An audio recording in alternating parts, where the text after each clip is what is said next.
പലരും പറയുന്ന വിഷയമാണ് ഉസ്താദെ, എൻ്റെ മക്കൾ തീരെ പറഞ്ഞതനുസരിക്കുന്നില്ല, ലഹരിക്കടിമയാണ്, അവിഹിത ബന്ധത്തിലാണ്, ഞങ്ങളൊന്നും ഇഷ്ടപ്പെടാത്ത രൂപത്തിലുള്ള ഒരു വിവാഹത്തിനാണ് മോള് ഞങ്ങളെ നിർബന്ധിച്ചുകൊണ്ടിരിക്കുന്നത്. ഇങ്ങനെ തുടങ്ങിയിട്ട് എപ്പോഴും മക്കളുടെ ചീത്ത സ്വഭാവവുമായി ബന്ധപ്പെട്ട് പരാതി പറയുന്ന എത്രയോ മാതാപിതാക്കളുണ്ട്. അവർക്ക് അവരുടെ മക്കൾ സൽവഴിയിലേക്ക് എത്താൻ കാരണമാകുന്നൊരു ഇസ്മാണ് ഇസ്മ. നമ്മൾ കൃത്യമായി ഇതിനെക്കുറിച്ച് പറയുന്നുണ്ട്. നിങ്ങൾ വീഡിയോ പൂർണ്ണമായിട്ടും കാണാൻ ശ്രമിക്കണം. അതുപോലെ തന്നെ ഈ ഇസ്മ് ഒരു വെള്ളിത്തകിടിൽ എഴുതിയിട്ട് അത് കൈവശം സൂക്ഷിച്ചു വെക്കുകയാണെങ്കിൽ അള്ളാഹു സുബ്ഹാനഹു വ തആല അവനറിയാത്ത രൂപത്തിൽ അവന് നേടിയെടുക്കേണ്ട എല്ലാ കാര്യത്തിലും നല്ലൊരു വഴി അള്ളാഹു സുബ്ഹാനഹു വ തആല അവന് തുറന്നു കൊടുക്കും എന്ന് സ്വാലിഹീങ്ങൾ പഠിപ്പിച്ചിട്ടുണ്ട്. ഈ ഇസ്മിൻ്റെ അർത്ഥവും ഇതിൻ്റെ ആശയമൊക്കെ അങ്ങനെ തന്നെയാണ് വരുന്നത്. ബഹുമാനിക്കപ്പെടേണ്ടവരെ ബഹുമാനിക്കുക, ആദരിക്കപ്പെടേണ്ടവരെ ആദരിക്കുക. മാതാപിതാക്കൾ, ഉസ്താദന്മാർ, അധ്യാപകർ ഇങ്ങനെയുള്ളവരൊക്കെ ബഹുമാനിക്കപ്പെടേണ്ട വ്യക്തിത്വങ്ങളാണ്. അവരെയൊക്കെ ബഹുമാനിച്ച് ആദരിച്ച് മുന്നോട്ട് പോകുമ്പോഴാണ് ആ മക്കളുടെ ജീവിതത്തിൽ യഥാർത്ഥത്തിൽ നല്ല ഒരു ചിട്ട ഉണ്ടായിത്തീരുള്ളൂ. ആരെയും അനുസരിക്കുന്നില്ല, ആർക്കും വഴിപ്പെടുന്നില്ല. അത്തരം മക്കൾ പെട്ടെന്ന് വഴിപിഴക്കുന്നുള്ളതാണ്. ചെറുപ്പനാളിലെ ഇതൊക്കെ വളരെയധികം ശ്രദ്ധിച്ച് നമ്മൾ ജീവിതം മുന്നോട്ട് കൊണ്ടുപോകേണ്ടതാണ്. ഇനിയും നമുക്ക് ഈ ഇസ്മ കൊണ്ട് അമല് ചെയ്താൽ നമ്മുടെ മക്കളെ സാൽ പാന്താവിലേക്ക് കൊണ്ടുവരാൻ സാധിക്കും. ഇൻഷാ അല്ലാഹ് നമുക്ക് വിഷയത്തിലേക്ക് പ്രവേശിക്കാം. അതിൻ്റെ തൊട്ട് മുമ്പ് എല്ലാ ദിവസവും നമ്മൾ സൂചിപ്പിക്കാറുള്ളത് പോലെ തന്നെ നേരിട്ട് കാണാനുള്ള ഡേറ്റ് ചൊവ്വാഴ്ചകളിൽ മാത്രമാണ്. ചൊവ്വാഴ്ച നേരിട്ട് വരാൻ വേണ്ടി ബുക്ക് ചെയ്യാൻ വിളിക്കേണ്ടത് ഞായറാഴ്ച 10 മണിക്കാണ്. വിളിച്ച് ബുക്ക് ചെയ്തതിൻ്റെ ശേഷം മാത്രമാണ് വരേണ്ടതെന്ന് ഓർമ്മപ്പെടുത്തുകയാണ്. നമ്മളിതിൻ്റെ അപ്ഡേഷനും കാര്യങ്ങളൊക്കെ ഇൻസ്റ്റഗ്രാമിൽ അപ്ഡേറ്റ് ചെയ്യാറുണ്ട്. ലിങ്ക് ഡിസ്ക്രിപ്ഷനിലുണ്ട്. കാര്യങ്ങളൊക്കെ അവിടെ നോക്കിയിട്ട് മനസ്സിലാക്കുക. അള്ളാഹുവിൻ്റെ വളരെ സവിശേഷമേറിയ ഒരു ഇസ്മാണ് അൽ ബർ എന്ന് പറയുന്ന ഇസ്മ. അൽ ബർ എന്ന് പറഞ്ഞാൽ തന്നെ അതിൻ്റെ അർത്ഥം അസ്മാഉൽ ഹുസ്നയിലെ വളരെ സവിശേഷമേറിയ ഇസ്മാണ്. ഇസ്മുൽ ആളമിൻ്റെ ഒരു അക്ഷരം ഈ ഇസ്മിലുണ്ട് എന്നുള്ളതാണ്. അതുകൊണ്ട് തന്നെ ഇസ്മുൽ ആളമിൻ്റെ ഒരു അക്ഷരം ഇതിലുണ്ടായതുകൊണ്ട് തന്നെ ഇതിന് നല്ല ഫലമുണ്ട്, യൂസ്ഫുള്ളാണ്, പെട്ടെന്ന് എഫക്റ്റ് ചെയ്യുന്നൊക്കെ മഹാന്മാർ പഠിപ്പിച്ചിട്ടുണ്ട്. ഈ ഇസ്മിൻ്റെ അർത്ഥം അൽ ബർ എന്ന് പറഞ്ഞാൽ അതിൻ്റെ അർത്ഥം തന്നെ ഗുണം ചെയ്യുന്നവൻ, സുഹൃതം ചെയ്യുന്നവൻ, അത്യുദാരൻ, നന്നായി പെരുമാറുന്നവൻ, ഉപകാരം ചെയ്യുന്നവൻ എന്നൊക്കെയാണ് ഈ ഇസ്മിൻ്റെ അർത്ഥം. അപ്പോൾ ഇസ്മ നമ്മൾ നിരന്തരം ചെയ്യലോടുകൂടെ ഈ ഗുണങ്ങളൊക്കെ നമ്മുടെ മക്കളിലേക്ക് എത്തിച്ചേരും എന്നുള്ളതാണ്. അപ്പോൾ ഇസ്മ സ്ഥിരം ചൊല്ലലോടുകൂടെ ഈ ഗുണങ്ങളൊക്കെ നമ്മുടെ മക്കൾക്കും ഉണ്ടാകും. നമ്മുടെ മക്കൾക്ക് വേണ്ടിയിട്ട് നമ്മളിത് ചൊല്ലുക. നിരുപാധികമായിട്ടുള്ള അൽ ബർ അത് അള്ളാഹു മാത്രമാണ് നമുക്കറിയാം. കാരണം എല്ലാ ഗുണങ്ങളും ഔദാര്യങ്ങളൊക്കെ ഒത്തുകൂടിയത് അള്ളാഹുവിൽ മാത്രമാണ്. മാതാപിതാക്കൾ, ഗുരുവര്യന്മാർ, സ്നേഹിതർ, അടുത്ത ബന്ധുക്കൾ, മുതിർന്നവർ തുടങ്ങിയവരൊക്കെ ആദരിക്കുകയും ബഹുമാനിക്കുകയും ചെയ്യുന്നവരാണ് യഥാർത്ഥത്തിൽ സൃഷ്ടികളുടെ കൂട്ടത്തിലൊക്കെ അൽ ബർ എന്ന് പറഞ്ഞാൽ. ബഹുമാനിക്കേണ്ട പ്രധാനപ്പെട്ട വസ്തുക്കളും ബഹുമാനിക്കേണ്ട വ്യക്തിത്വങ്ങളൊക്കെ ഉണ്ട്. അവരൊക്കെ ബഹുമാനിച്ച് ജീവിതം മുന്നോട്ട് പോകുന്നവരാണ് യഥാർത്ഥത്തിൽ നല്ല വ്യക്തിത്വത്തിൻ്റെ ഉടമകളായിട്ട് മാറുക. അതുകൊണ്ട് തന്നെ ഈ ഇസ്മ നമ്മൾ ചൊല്ലുമ്പോൾ നമ്മൾ ആർക്ക് വേണ്ടിയാണോ ചൊല്ലുന്നത് അവർ ഈ ഗുണവിശേഷണങ്ങളിലേക്കൊക്കെ എത്തും. എങ്ങനെയുള്ള ഗുണവിശേഷണം? ഗുണം ചെയ്യുന്നയാൾ, സുഹൃതം ചെയ്യുന്നയാൾ, അത്യുദാരനായ ആൾ, നന്നായി പെരുമാറുന്ന ആൾ. പലപ്പോഴും പറയാറുള്ളതാണ് ഉസ്താദ്, എൻ്റെ മോന് വായ തുറന്നാൽ തെറിയേ പറയുള്ളൂ, എന്നെയും തെറി പറയുന്നുണ്ടെന്ന് പറയും പലപ്പോഴും ഉമ്മമാരും ഉപ്പമാരൊക്കെ. അങ്ങനെയുള്ള മക്കളൊക്കെ പുതിയ കാലത്ത് വളർന്നു വരുന്നതിൽ ആശങ്കപ്പെടേണ്ടതൊന്നുമില്ല. കാരണം അവർ സ്കൂളുകളിൽ പുതിയ കാലത്തെ ജനറേഷനിൽ നിന്ന് അവരുടെ സംസാര വിഷയങ്ങളൊക്കെ ഇത്തരം വിഷയങ്ങളും അവരുടെ പരസ്പരം അങ്ങോട്ടും ഇങ്ങോട്ടുള്ള വിളികളൊക്കെ അങ്ങനെയാണ്. അവരതിൽ നിന്നാണ് പ്രചോദനം ഉൾക്കൊള്ളുന്നത്. കൂടുതൽ സമയം അവരവിടെയാണ്. എന്നാലും നമുക്ക് കുറഞ്ഞ സമയം കൊണ്ട് നമ്മുടെ മക്കളെ നല്ലോണം മോൾഡ് ചെയ്യാൻ പറ്റണം. അപ്പോഴാണ് നമ്മുടെ മക്കളൊക്കെ നല്ല രൂപത്തിലേക്ക് വളരാനും ആ രൂപത്തിലേക്ക് നമുക്ക് ഉപകാരമുള്ള മക്കളായിട്ട് ലഭിക്കുള്ളൂ. അള്ളാഹുവിനോട് ചോദിച്ചുകൊണ്ടേയിരിക്കുക, നിരന്തരം ചോദിച്ചുകൊണ്ടിരിക്കുക. ഈ ഇസ്മ എന്ന് പറയുന്ന അൽ ബർ എന്ന് പറയുന്ന ഇസ്മ ഉണ്ടല്ലോ, അത് അനേകം പൊരുളുകളടങ്ങിയ ഒരു ചിപ്പിയാണ് യഥാർത്ഥത്തിൽ. ഒരാളിത് പതിവായി ചൊല്ലുകയാണെങ്കിൽ അവൻ്റെ ജീവിത വൈഷമ്യതകൾ, വിഷമങ്ങൾ, പ്രയാസങ്ങൾ, ബുദ്ധിമുട്ടുകൾ, അവൻ്റെ തെറ്റുകുറ്റങ്ങൾ, ഇതിൽ നിന്നൊക്കെ അവനക്കൊരു മോചനം ലഭിക്കും. അൽ ബർ എന്ന് പറയുന്ന ഇസ്മ സ്ഥിരമായി ചൊല്ലുകയാണെങ്കിൽ. ഹറാമുകളിൽ നിരതരായി ജീവിക്കുന്ന ചില ആളുകളുണ്ട്. അപ്പോൾ ഇത് പതിവായി ഉച്ചരിക്കുകയാണെന്നുണ്ടെങ്കിൽ നിഷിദ്ധമായ പ്രവർത്തനങ്ങളിൽ നിന്ന് ഒഴിയാനുള്ളൊരു പ്രചോദനം അവനുണ്ടാകും. അപ്പോൾ ഹറാമുമായി ബന്ധപ്പെട്ട് ജീവിക്കുന്നവർ അത്തരം ഹറാമിൻ്റെ പ്രവർത്തനങ്ങളിൽ നിന്ന് ഒരു മോചനം കിട്ടാൻ ഈ ഇസ്മ ഒരു കാരണമാകുന്നുള്ളതാണ്. യാത്രക്കാരൻ ഈ ഇസ്മ ഉരുവിടുകയാണെന്നുണ്ടെങ്കിൽ, ഇത് പതിവാക്കുകയാണെന്നുണ്ടെങ്കിൽ അവൻ്റെ എല്ലാ ഉദ്ദേശങ്ങളും ആ യാത്രയിൽ അവൻ കരുതിയിട്ടുള്ള എല്ലാ ഉദ്ദേശങ്ങളും പൂർത്തീകരിച്ചിട്ടാൻ കാരണമാകും. അതുകൊണ്ടാണ് നമ്മൾ പറയുന്നത്, നമ്മൾ എന്തെങ്കിലും ഒരു വിഷയത്തിന് വേണ്ടി ഇറങ്ങുമ്പോൾ ആ യാത്രയിൽ ഇസ്മ ഇങ്ങനെ ചൊല്ലുക. നമ്മളിപ്പോൾ മോളുടെ വിവാഹവുമായി ബന്ധപ്പെട്ട വിഷയത്തിൽ, സ്ഥലക്കച്ചവടവുമായി ബന്ധപ്പെട്ട വിഷയത്തിൽ, ഹോസ്പിറ്റൽ കേസുമായി ബന്ധപ്പെട്ട വിഷയത്തിൽ, ഇങ്ങനെ നമ്മൾ ഏതെങ്കിലും ഒരു വിഷയത്തിൽ അകപ്പെട്ട് ഇങ്ങനെ നിൽക്കുകയാണെന്നുണ്ടെങ്കിൽ ഈ ഇസ്മങ്ങ് ചൊല്ലി നോക്കുക. നമ്മുടെ ജീവിതത്തിൽ നല്ല മാറ്റം ഉണ്ടാക്കാൻ കാരണമാകും. അതിൻ്റെ വഴികളൊക്കെ നമുക്ക് വളരെ പെട്ടെന്ന് തുറന്നു കിട്ടും. നമ്മുടെ നമ്മൾ കൊണ്ടുപോകുന്ന വസ്തുക്കൾ, നമ്മൾ വീട്ടിൽ നിന്നിറങ്ങുമ്പോൾ വീട്ടിലുള്ള വസ്തുക്കൾ, ഇതിനൊക്കെ സുരക്ഷിതത്വം ലഭിക്കാൻ കാരണമാകും. നമ്മളിതിൻ്റെ തുടക്കത്തിൽ പറഞ്ഞില്ല, ഒരു വെള്ളിത്തകിടിൽ ഇത് എഴുതിയിട്ട് സൂക്ഷിച്ച് അത് ചുമന്ന് നടക്കുകയാണെങ്കിൽ അവൻ്റെ ഏത് ആഗ്രഹങ്ങളും റബ്ബ് സുബ്ഹാനഹു വ തആല അവന് പൂർത്തീകരിച്ചു കൊടുക്കാൻ അത് മതി എന്നുള്ളതാണ്. അത് എഴുതി വെക്കുമ്പോൾ കുറച്ച് ഷർത്തുകളൊക്കെ ഉണ്ട്. നമ്മൾ പലപ്പോഴും പറഞ്ഞിട്ടുണ്ട് പല വീഡിയോസുകളായിട്ട്. ഓരോന്ന് എഴുതി വെക്കുമ്പോൾ അതിന് പാലിക്കേണ്ട ഷർത്തുകളൊക്കെ പാലിച്ച് ഖിബിലക്ക് മുന്നിട്ട് വുളുവോടുകൂടെ അസ്മാഉൽ ഹുസ്ന ചൊല്ലി ഖളാഉൽ ഹാജത്തിൻ്റെ നിസ്കാരം നിസ്കരിച്ചിട്ടൊക്കെ ചെയ്താൽ കൂടുതൽ ഫലം ലഭിക്കും.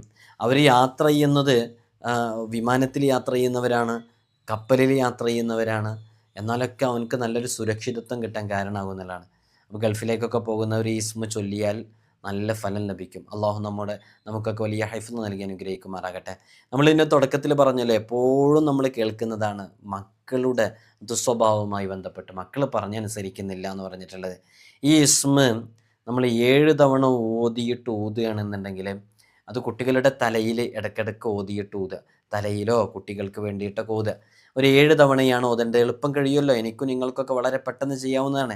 യാ ബറു യാ അല്ലാ, യാ ബറു യാ അല്ലാ, യാ ബറു യാ അല്ലാ, യാ ബറു യാ അല്ലാ, യാ ബറു യാ അല്ലാ, യാ ബറു യാ അല്ലാ, യാ ബറു യാ അല്ലാ, കഴിഞ്ഞു. ഇങ്ങനെ 7 തവണ ഓതിയിട്ട്, അല്ലെങ്കിൽ കുട്ടി സ്കൂളിലേക്ക് പോകുമ്പോഴോ മദ്രസയിലേക്ക് പോകുമ്പോഴോ തലയിൽ കൈവച്ചിട്ട് യാ ബറു യാ അല്ലാ എന്നൊരു 7 തവണ ചൊല്ലാൻ ഇത്ര പണിയുണ്ടോ? ഇല്ലല്ലോ. അതിന് 7 തവണ ചൊല്ലിയിട്ട് ആ കുട്ടിക്ക് അങ്ങനെ കുട്ടിയെ പറഞ്ഞയക്കണമെന്നുണ്ടെങ്കിൽ ആ കുട്ടി ഒരു പക്വതയിലേക്കൊക്കെ എത്താനും അവന് ഇത്തരം മ്ലേച്ഛമായ സ്വഭാവങ്ങളിൽ നിന്ന് മാറി നിൽക്കാൻ കാരണമാവും എന്നുള്ളതാണ്. അവന് ഒരു വ്യഭിചാരത്തിനോട് അടുക്കൂല, മോഷണ പ്രവർത്തനങ്ങളോട് അടുക്കൂല, മദ്യപാനം തുടങ്ങിയ ലഹരി വസ്തുക്കളോട് അടുക്കൂല. അങ്ങനെ നല്ലൊരു ക്യാരക്ടർ അവനിലേക്ക് വരാൻ കാരണമാവും എന്നുള്ളതാണ്. അപ്പോൾ അള്ളാഹുവിൻ്റെ ഒരു പ്രത്യേക നോട്ടം ആ ഇസ്മ ചൊല്ലിയത് ആർക്ക് വേണ്ടിയാണോ, ആരാണോ ചൊല്ലിയത് അതിലുണ്ടാകും എന്നുള്ളതാണ്. നല്ല ഹിഫ്ള് ലഭിക്കും, സുരക്ഷിതത്വം ലഭിക്കാനും അത് കാരണമാകും എന്നുള്ളതാണ്. ഈ മദ്യപാനികളും വ്യഭിചാരികളും മറ്റു തെമ്മാടികളൊക്കെ ഈ അവർക്ക് വേണ്ടിയിട്ടത് ചൊല്ലുകയോ, ചിലപ്പോൾ മക്കൾ നല്ല ലഹരി അഡിക്റ്റഡ് ആയിട്ടുണ്ടാകും, നന്നായിട്ട് അതിൻ്റെ ആസക്തി അനുഭവിക്കുന്നവരായിരിക്കും. അല്ലെങ്കിൽ നമ്മുടെ എന്താ ഭർത്താക്കന്മാർ അല്ലെങ്കിൽ ഭാര്യമാർ, ഇപ്പോൾ സഹോദരിമാരൊക്കെ ഡ്രഗ്സ് ഉപയോഗിക്കുന്ന എത്രയോ ആളുകളുണ്ട്. നമ്മുടെ അടുക്കലൂടെ വരുമ്പോൾ തന്നെ എത്ര കേസുകൾ നമ്മൾ അത്തരം വിഷയങ്ങൾ കൈകാര്യം ചെയ്യുന്നതെന്നറിയോ? +2 പഠിക്കുന്ന പെൺകുട്ടി MDMA ഉൾപ്പെടെയുള്ള വസ്തുക്കളുടെ വിപണനത്തിൻ്റെ ഒരു കണ്ണിയാണെന്നറിഞ്ഞത് ഞാൻ നേരിട്ടവരെ കണ്ടിട്ടുണ്ട്. അപ്പോൾ അത്രയും ആപൽകരമായൊരു ഘട്ടത്തിലൂടെയാണ് നമ്മൾ സഞ്ചരിച്ചുകൊണ്ടിരിക്കുന്നത്. അതുകൊണ്ട് നമ്മുടെ മക്കളെ നല്ല ചിട്ടയിൽ വളർത്താൻ ഇതൊക്കെ കാരണമാകുന്നുള്ളതാണ്. അപ്പം മദ്യപാനികളുടെ ആ സ്വഭാവം മാറാൻ, വ്യഭിചാരികളുടെ ആ സ്വഭാവം മാറാൻ ഇതൊരു ഉടലിനെ പതിവാക്കിയാൽ മതി. അപ്പോൾ അത്തരം അനാവശ്യ പ്രവർത്തനങ്ങളിലേക്കൊന്നും അവർ ഏർപ്പെടുകയില്ല എന്നുള്ളതാണ്. വ്യഭിചരിക്കാൻ തോന്നുകയില്ല, അതിനോടുള്ള ആഗ്രഹം ഉണ്ടാവില്ല. അവിഹിത ബന്ധം ആരോടാണോ നിലനിർത്തിയിരുന്നത്, ആ അവിഹിത ബന്ധമുള്ള ആളോട് മനസ്സിൽ അത് ഹറാമിൻ്റെ ബന്ധമാണ് എന്നുള്ള അടിസ്ഥാനത്തിൽ വെറുപ്പുണ്ടാകാൻ കാരണമാകും. മദ്യപാനത്തിന് താല്പര്യമില്ലാതെയാകും. ആ ഒരു പാശ്ചാത്താപ മനസ്സിലേക്ക് എത്തുന്നുള്ളതാണ്. തൗബ ചെയ്യണം എന്ന മനസ്സിലേക്ക്, എൻ്റെ ഉമ്മയും ഉപ്പയും പറഞ്ഞാണല്ലോ ശരി എന്നുള്ള ഒരു ചിന്താഗതിയിലേക്ക് എത്തും ഈ ഇസ്മിനെ ദിനം പ്രതി ഇങ്ങനെ ചൊല്ലിയാൽ. ഇതിൻ്റെ അതതുണ്ട്, ആ അതനുസരിച്ച് നമുക്ക് ചൊല്ലാവുന്നതാണ്. ഇത്തരം വലിയ ഗൗരവമുള്ള വിഷയങ്ങൾക്കൊക്കെ വേണ്ടിയിട്ട് 700 തവണ ഉരുവിടലിനെ പതിവാക്കിയാൽ അതുകൊണ്ട് നല്ല ഗുണം ലഭിക്കുന്നതായിട്ട് സ്വാലിഹ്യങ്ങൾ പഠിപ്പിച്ചിട്ടുണ്ട്. ആരെങ്കിലും ഇസ്മ പതിവായി ഇങ്ങനെ ചൊല്ലിക്കൊണ്ടിരിക്കുകയാണെങ്കിൽ അള്ളാഹുവിൻ്റെ ഒരു കാരുണ്യം അയാളിൽ ഉണ്ടാകും എന്നുള്ളതാണ്. ജനങ്ങളെല്ലാം അംഗീകരിക്കുന്ന രൂപത്തിലേക്കെത്തും. എല്ലാവിധ അനുഗ്രഹങ്ങളും അയാൾക്ക് കിട്ടാൻ കാരണമാകും എന്നുള്ളതാണ്. ജനസ്വാധീനം ആഗ്രഹിക്കുന്ന ആളുകളുണ്ട്. ഓരോരുത്തരും ചെയ്യുന്ന ജോലിക്കും അവരവരുടെ കരിയറിനൊക്കെ അനുസരിച്ചിട്ട് സ്വാധീനം ഉണ്ടാകേണ്ട ചില വിഷയങ്ങളൊക്കെ ഉണ്ടാകും. അത്തരം സ്വാധീനം ഉണ്ടാവാനൊക്കെ ഈ ഇസ്മ ഒരു കാരണമാകും എന്നുള്ളതാണ്. അപ്പം അങ്ങനെ ആഗ്രഹിക്കുന്ന ആളുകൾക്ക് ഇത് ചൊല്ലാവുന്നതാണ്. എല്ലാ നിസ്കാര ശേഷവും ഒരു കൊല്ലക്കാലം ഈ ഇസ്മ ഇങ്ങനെ ചൊല്ലിക്കൊണ്ടിരുന്നാൽ അള്ളാഹു സുബ്ഹാനഹു വ തആല അവൻ്റെ ജീവിതത്തിൽ ഒരിക്കലും നടക്കില്ലെന്ന് കരുതിയ കാര്യം നടത്താൻ കാരണമാകും എന്നുള്ളതാണ്. അപ്പോൾ നോക്കൂ നിങ്ങൾ, നമുക്കൊരിക്കലും നേടിയെടുക്കാൻ പറ്റില്ല എന്ന് കരുതി എന്തെങ്കിലും കാര്യങ്ങളുണ്ടെങ്കിൽ ഈ ഇസ്മിനൊന്ന് പതിവാക്കിക്കോ. അള്ളാഹു അതിനുള്ള വഴി തുറന്നു തരും. ഈ ഇസ്മിനങ്ങ് പതിവാക്കിക്കോ. ഒരിക്കലും ഹജ്ജ് ചെയ്യാനുള്ള ഒരു സാധ്യത എനിക്കില്ല എന്നിങ്ങനെ പ്രതീക്ഷിക്കണം. അള്ളാഹ് തുറന്നു തരും. ഈ ഇസ്മ അത്രയും പവർഫുള്ളാണ്. അല്ലെങ്കിൽ നമുക്ക് തീരെ ഒന്നിനൊരു ഉംറ ചെയ്യാൻ പറ്റും തോന്നുന്നില്ല, ഒരു വീടുണ്ടാക്കാൻ പറ്റും തോന്നുന്നില്ല, അല്ലെങ്കിൽ അങ്ങനെ ഒരിക്കലും നടക്കില്ലെന്ന് കരുതി ഈ ഒരു കാര്യം മനസ്സിൽ കരുതിയിട്ട് ആത്മാർത്ഥമായിട്ട് നിങ്ങൾ ചെയ്തു നോക്കൂ. ഇത്തരം ആത്മീയമായിട്ട് ചെയ്യുന്ന എത്രയോ അമലുകൾ നല്ല പവർഫുള്ളാണെന്ന് നമ്മൾ മനസ്സിലാക്കണം. അള്ളാഹു സുബ്ഹാനഹു വ തആല നമുക്ക് തൗഫീഖ് നൽകി അനുഗ്രഹിക്കുമാറാകട്ടെ. അതുകൊണ്ട് ഇത് വളരെ ആത്മാർത്ഥമായിട്ട് നിങ്ങൾ നിങ്ങളുടെ ജീവിതത്തിലേക്ക് കൊണ്ടുവരിക. അള്ളാഹു നല്ല വഴികൾ തുറന്നു തരാൻ കാരണമാകും. ഈ ഇസ്മുൽ അഅ്ലമിൻ്റെ ഒരു അക്ഷരമുണ്ട്, അതുകൊണ്ട് തന്നെ ഇസ്മിന് വലിയ മഹത്വമുണ്ട്. ഈ ഇസ്മിൻ്റെ അദദ് എത്രയാണെന്ന് പറയാം. ഇത് ബർ എന്നാണ്. ബർ എന്ന് പറയുമ്പോൾ ബ ആണ് ഒന്നാമത്തെ അക്ഷരം, റ ആണ് രണ്ടാമത്തെ അക്ഷരം അല്ലേ. ബർ ബർ എന്ന് പറയുമ്പോൾ അങ്ങനെയാണല്ലോ. അപ്പോൾ ബർ, അപ്പോൾ ബാ രണ്ടാണ് നമുക്കറിയാം, റാ 200 അപ്പോൾ 202 ഇതിൻ്റെ അദദ്. ഈ അദദ് അനുസരിച്ച് നമുക്ക് ചൊല്ലാവുന്നതാണ്. നിങ്ങളിപ്പോൾ ഇതിൻ്റെ അർത്ഥം മനസ്സിലാക്കിയല്ലോ. ഈ അർത്ഥത്തിനോട് യോജിച്ച ഒരു അമലാണ് ഇതുമായി ബന്ധപ്പെട്ട് വരുന്നത്. നോക്കൂ നിങ്ങൾ, നല്ല കാര്യം ചെയ്യുന്നവൻ, നന്നായി പെരുമാറുന്നവൻ, ഉപകാരം ചെയ്യുന്നവൻ എന്നൊക്കെയാണ് അർത്ഥം. മാതാപിതാക്കൾക്ക് ഉപകാരം ചെയ്യുന്ന, മാതാപിതാക്കളോട് നന്നായി പെരുമാറുന്ന ഒരു കുട്ടി അനാവശ്യമായ പ്രവർത്തനങ്ങളിലേക്ക് എത്തൂല. കാരണം ആ കുട്ടി മനസ്സിലാക്കുന്നത് ഇതെൻ്റെ ഉമ്മക്ക് ഇഷ്ടമില്ല എന്നുള്ളതാണ്. ഇഷ്ടമില്ലാത്ത കാര്യമാണ് ഞാൻ ചെയ്യുന്നതെന്നുണ്ടെങ്കിൽ ഉമ്മ എന്നോട് ഷൗട്ട് ചെയ്യും, പിന്നെ എൻ്റെ പെരുമാറ്റത്തിൽ മോശം ഉണ്ടായതുകൊണ്ടാണ്. അപ്പം നല്ല പെരുമാറ്റമുള്ളവരായി മാറും എന്നുള്ളതാണ് ഇത്തരം അർത്ഥങ്ങളുള്ള ഇസ്മുകളൊക്കെ നമ്മുടെ ജീവിതത്തിലേക്ക് ചേർത്ത് വെക്കുമ്പോൾ. എല്ലാ ദിവസവും നമ്മൾ സൂചിപ്പിക്കാറുള്ളത് പോലെ തന്നെ അസ്മാഉൽ ഹുസ്ന ജീവിതത്തിലേക്ക് പകർത്തുക. അത് ഡെയിലി ഒരു തവണയെങ്കിലും നമ്മൾ ചൊല്ലുന്ന പതിവ് നമ്മുടെ ജീവിതത്തിൽ ഉണ്ടായിരിക്കുക. 2 തവണ ചൊല്ലാൻ പറ്റുന്നുണ്ടെങ്കിൽ അങ്ങനെ ചൊല്ലുക. അസ്മാഉൽ ഹുസ്നെ കാണാതെ പഠിക്കാത്ത ആരും ഉണ്ടാവില്ല എന്ന് മനസ്സിലാക്കുന്നു. കാണാതെ അറിയാവുന്നവരെന്നൊക്കെ എഴുതി അറിയിക്കുക. അസ്മാഉൽ ഹുസ്നെ കാണാതെ പഠിക്കുക. അതിനെ ചെറിയ രൂപത്തിലുള്ള ആശയങ്ങളോ അർത്ഥങ്ങളെങ്കിലും മനസ്സിലാക്കാൻ വേണ്ടി ശ്രമിക്കുക. നിസ്കാരങ്ങൾ 5 വഖത്ത് ഒരു കാരണവശാലും ഡിലേ കൂടാതെ നിസ്കരിക്കാൻ വേണ്ടി പരമാവധി നമ്മുടെ ജീവിതത്തിലേക്ക് പകർത്താൻ വേണ്ടി ശ്രമിക്കാം. ഇതുമാത്രം മതി. പരമാവധി ഹറാമിൽ നിന്നും മാറി നിൽക്കുക. അള്ളാഹു നമ്മെ രക്ഷപ്പെടുത്താനും വിജയിപ്പിക്കാനും ഒക്കെ ഇതിലധികം വേറൊന്നും വേണ്ട. അള്ളാഹ് നമ്മിലേക്ക് നോക്കും.